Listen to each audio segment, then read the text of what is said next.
Hello, my friends. Welcome back to the ThePCelitist. My name is Woodsie. My name is Shepherd. And today we're doing a video reply to Skroorsk. Skroorsk, if we're not pronouncing that right. I think it's pretty phonetic. Skroorsk. It is fun to say, though. It is. I think this actually will be 10 minutes of us pronouncing Skroorsk in various accents. Right. Anyway, so he asked us about, a plethora of questions. And I told him... Which we always appreciate, by the way. We do. absolutely do love when we get messages from people who have questions they just want to ask us. Be it they want to make a point and prove us wrong about something, or they legitimately want to know what we think about something. We always appreciate that in-depth feedback. So by all means, fire away. And his questions were in-depth enough that it just warranted a video. Mm-hmm. You know, if someone says, like, do you like ice cream? Then I might just say yes in a reply. You're not going to get a video out of it. But if they say which is better, cookies or cream or rainbow sherbet, that's worth a video. Right. Yeah, it might be. Because the answer is no solution. But I digest. Carry on. So, Shepherd's going to kind of read off the questions he has for us.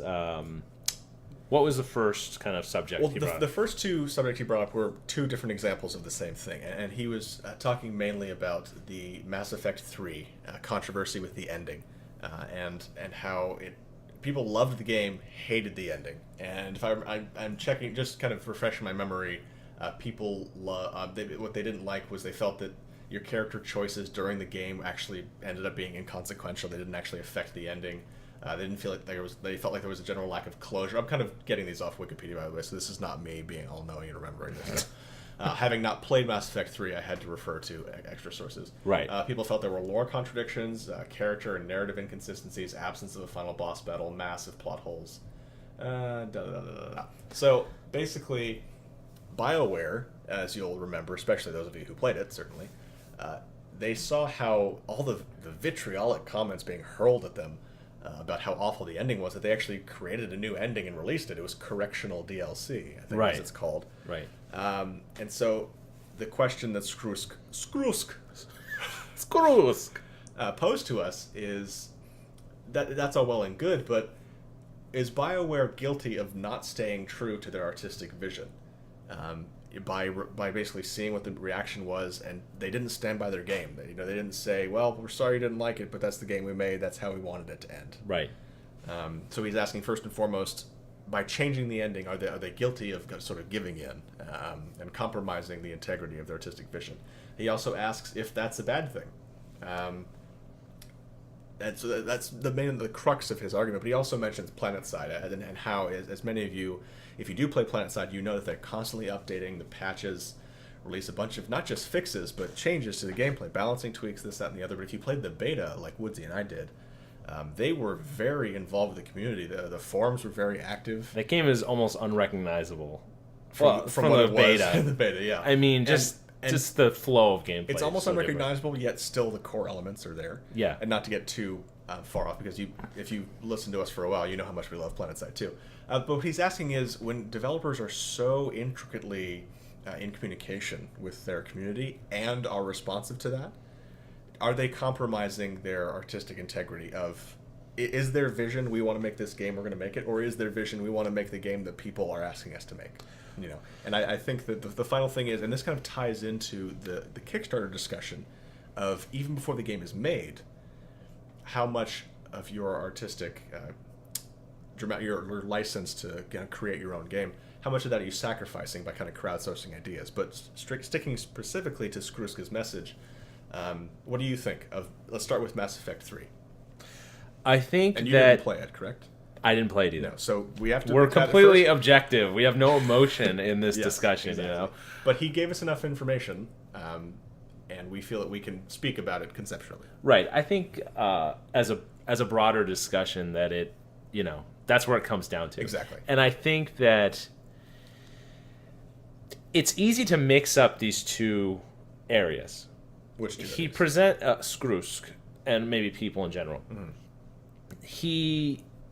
I'm not putting him down in any way, Skroorsk. I'm not putting you down anyway. Skroorsk, we love you, Skroorsk. Yeah. They're not really the same subject, because what you see here is a literary broken mechanic I think, with Mass Effect 3.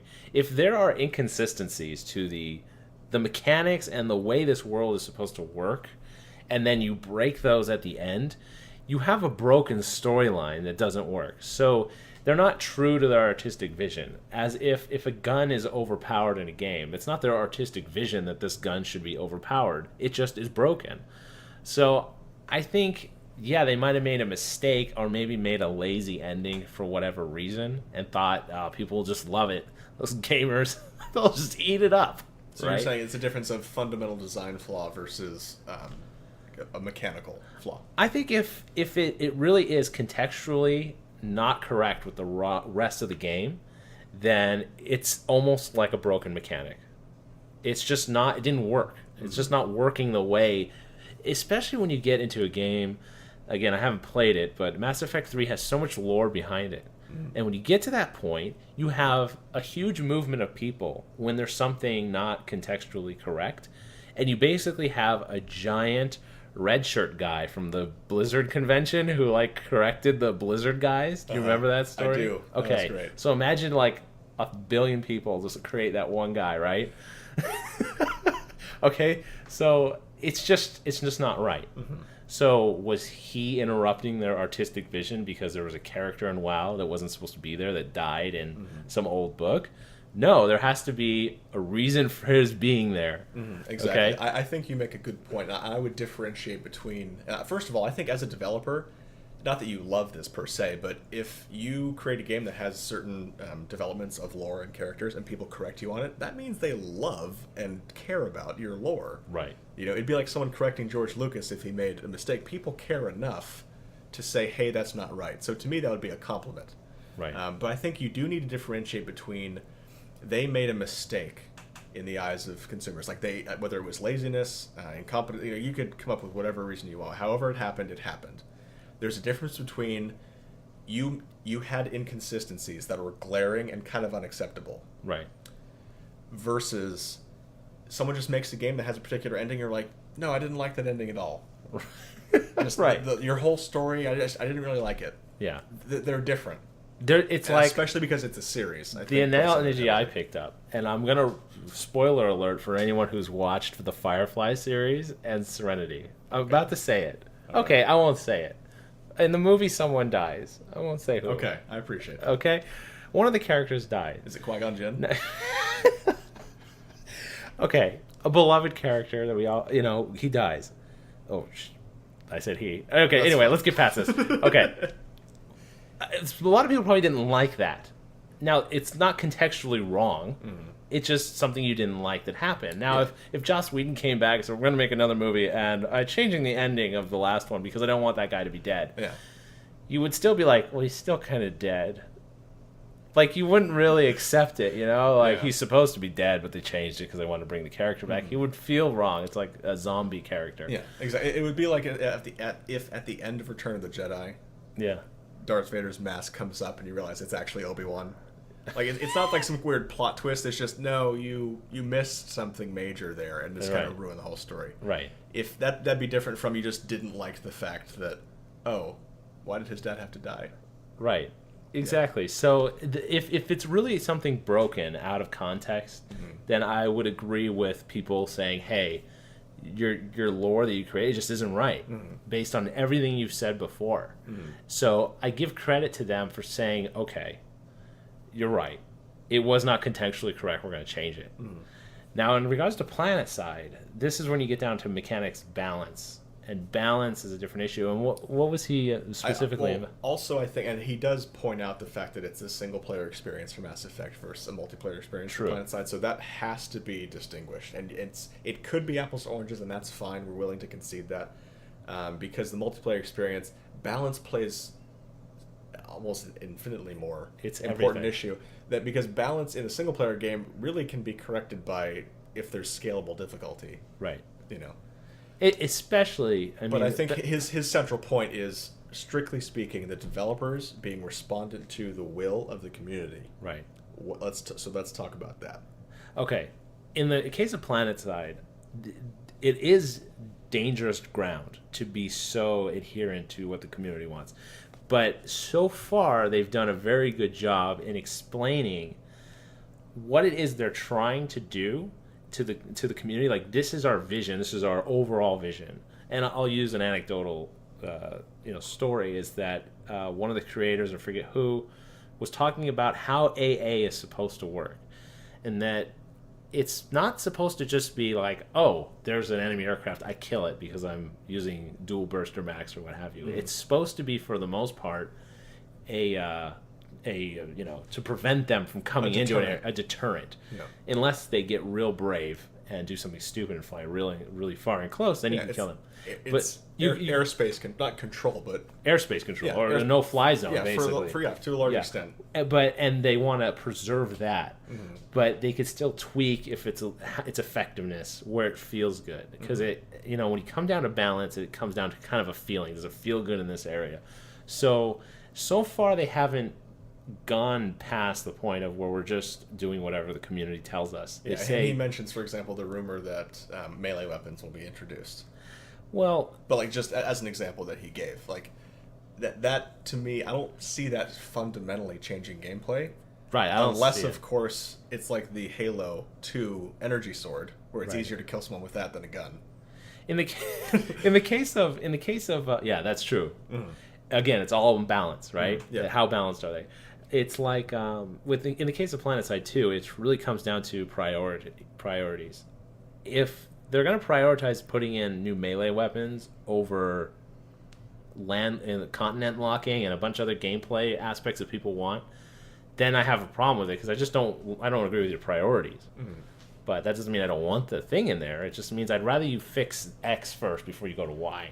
Yeah, there are already melee weapons in the game. Yeah, you just never use them because you're shooting at people. I don't think that this necessarily I'll give you an example. So I think his question is valid, but I think I'll use an example that to me makes the point more clear. And he may not have brought it up just because he may not have played World of Warcraft or what.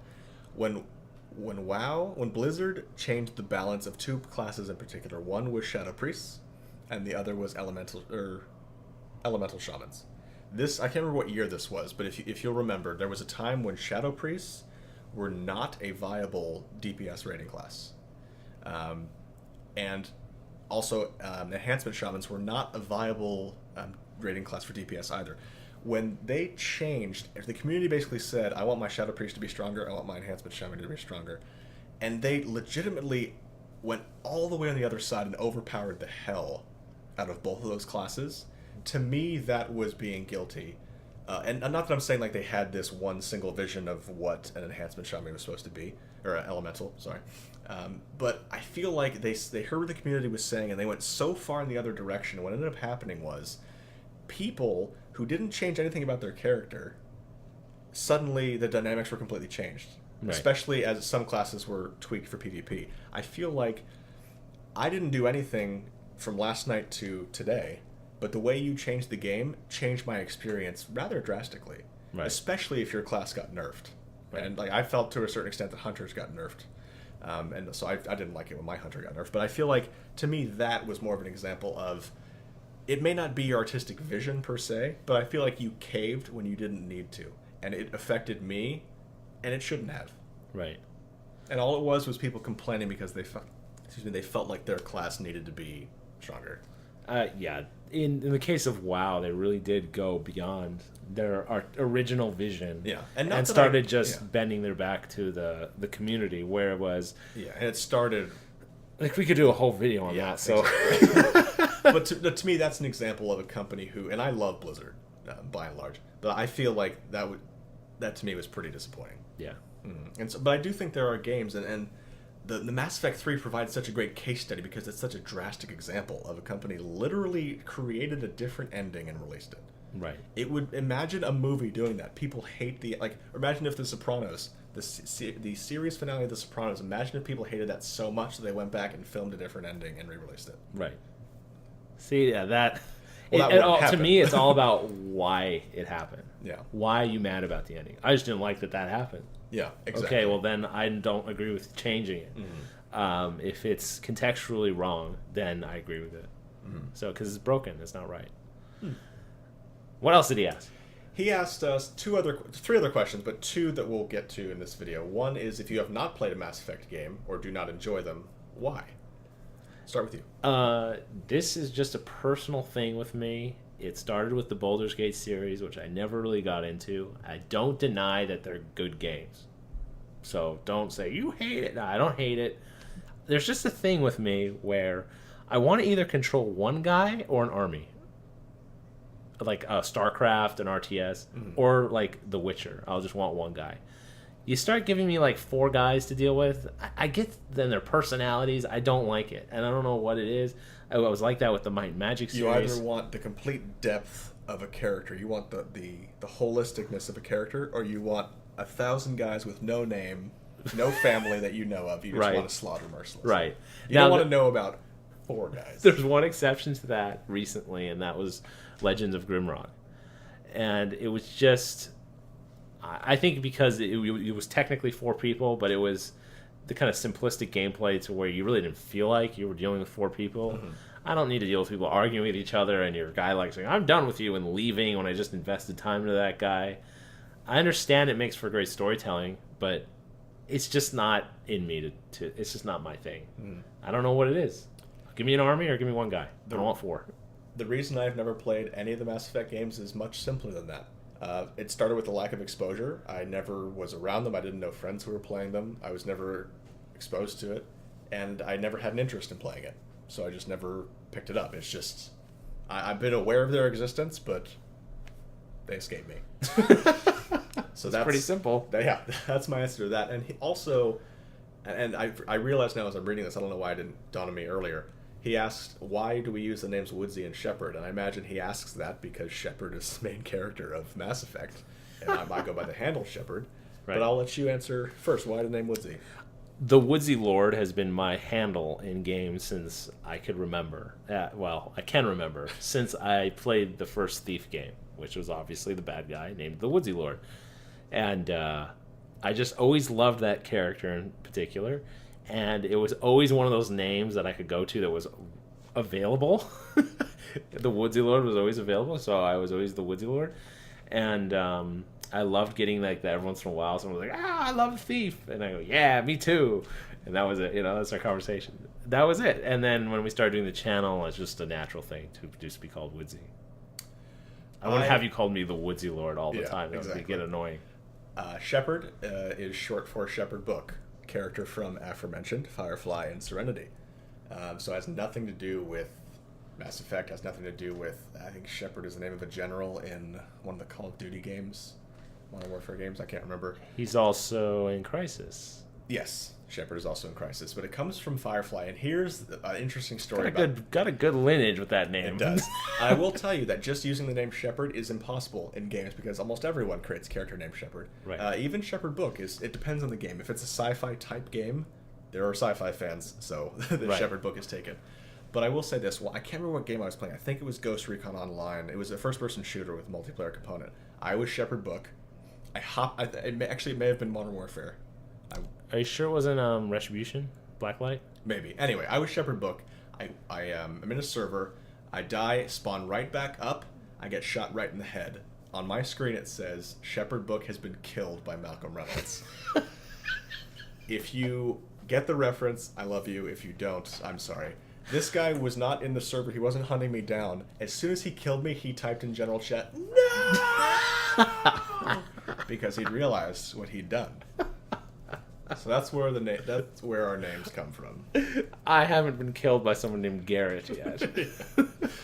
Well, now one of our subs is going to create a character named Garrett in PlanetSide and hunt you down and kill you. Yes. Well, if you want to, it's on the Helios server. Oh, yes. You could try to kill the Woodsie Lord. Good luck. He'll kill you first. And was there anything else? Any other questions? Not in this one, but we are running just short of 20 minutes, so I'm going to cut it here. But Skroorsk, we would love for you to respond to us with a message letting us know what you think of these answers. If they were complete crap and you hate them, I understand that. Because they were crap. Yes. But for anyone else, if you do have any other questions, comments for us, or you just want to start a discussion of your own and you'd like us to give a platform for your ideas, we're happy to do that. Yes. My name is Woodsie. My name is Shepherd. This is the ThePCelitist signing out.